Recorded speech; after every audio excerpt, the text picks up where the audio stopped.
പ്രിയപ്പെട്ടവരെ, നാളെ 11:30 പ്രധാനമന്ത്രി നരേന്ദ്രമോദി കണ്ണൂർ വിമാനത്താവളത്തിലെത്തും. കണ്ണൂർ വിമാനത്താവളത്തിൽ വിമാനമിറങ്ങിയതിനു ശേഷം എയർഫോഴ്സിൻ്റെ പ്രത്യേക ഹെലികോപ്റ്ററിലായിരിക്കും പ്രധാനമന്ത്രി ദുരന്തബാധിത മേഖല സന്ദർശിക്കുക. പ്രധാനമന്ത്രി കണ്ണൂരിൽ നിന്ന് നാളെ 12:15 ദുരന്ത മേഖലകളിലേക്ക് ആകാശ കാഴ്ചയ്ക്ക് വേണ്ടി പുറപ്പെടും. കൽപ്പറ്റ ഭാഗത്തു നിന്നും ഒപ്പം ചൂരൽമല, മുണ്ടക്കൈ, പുഞ്ചിരിമട്ടം, അട്ടമല ഭാഗങ്ങളിലെ കാഴ്ചകൾ പ്രധാനമന്ത്രി ഹെലികോപ്റ്ററിലിരുന്ന് വീക്ഷിക്കും. അതിനുശേഷം വെള്ളാർമല GVHS സ്കൂളിലേക്കെത്തും. അതിനുവേണ്ടി കൽപ്പറ്റ സ്കൂളിൽ ഹെലികോപ്റ്റർ ഇറങ്ങി പ്രധാനമന്ത്രി വെള്ളാർമല GVHSലേക്ക് പോകും. ഏകദേശം ഭാഗികമായി തകർന്നിരിക്കുന്ന വെള്ളാർമല GVHS കണ്ടതിനു ശേഷം അവിടെ നിന്നും നേരെ ബെയിലി പാലത്തേക്ക് എത്തും. ബെയിലി പാലത്തിൽ വെച്ച് കേന്ദ്രസേനയുമായി പ്രധാനമന്ത്രി സംസാരിക്കും.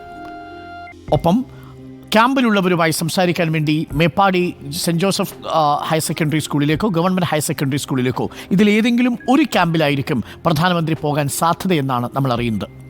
ക്യാമ്പിലുള്ളവരുമായി സംസാരിച്ചതിനു ശേഷം DM വിംസ് ഹോസ്പിറ്റലിൽ ചികിത്സയിലുള്ളവരെ കാണാൻ വേണ്ടി പ്രധാനമന്ത്രി പോകും.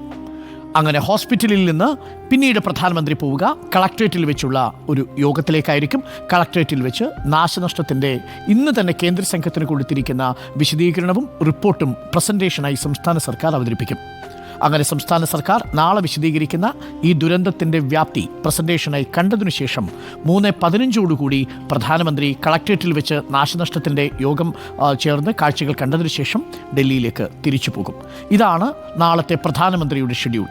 12:15 ആകാശക്കാഴ്ചയ്ക്കു ശേഷം വെള്ളാർമല ഹൈസ്കൂൾ, പിന്നീട് ബെയിലി പാലത്തിൽ വെച്ച് സൈന്യവുമായി സംസാരിക്കുന്നു. അതിനുശേഷം മേപ്പാടി ക്യാമ്പിലേക്ക് പോകുന്നു. ക്യാമ്പിൽ നിന്നും പിന്നീട് കൽപ്പറ്റ കളക്ട്രേറ്റിലേക്ക് പോകുന്നു. കളക്ട്രേറ്റിൽ വെച്ച് നാശനഷ്ടത്തിൻ്റെ വിലയിരുത്തൽ നടത്തും. ആ വിലയിരുത്തലിൽ സംസ്ഥാന സർക്കാരിൻ്റെ പ്രസൻറ്റേഷൻ കാണും. അതിനുശേഷം 3:15 പ്രധാനമന്ത്രി നരേന്ദ്രമോദി കണ്ണൂരിലേക്കും അവിടെ നിന്ന് അദ്ദേഹം ഡൽഹിക്കും മടങ്ങും എന്നാണ് ഏറ്റവും ഒടുവിൽ നമുക്ക് ലഭിച്ചിരിക്കുന്ന വിവരങ്ങൾ.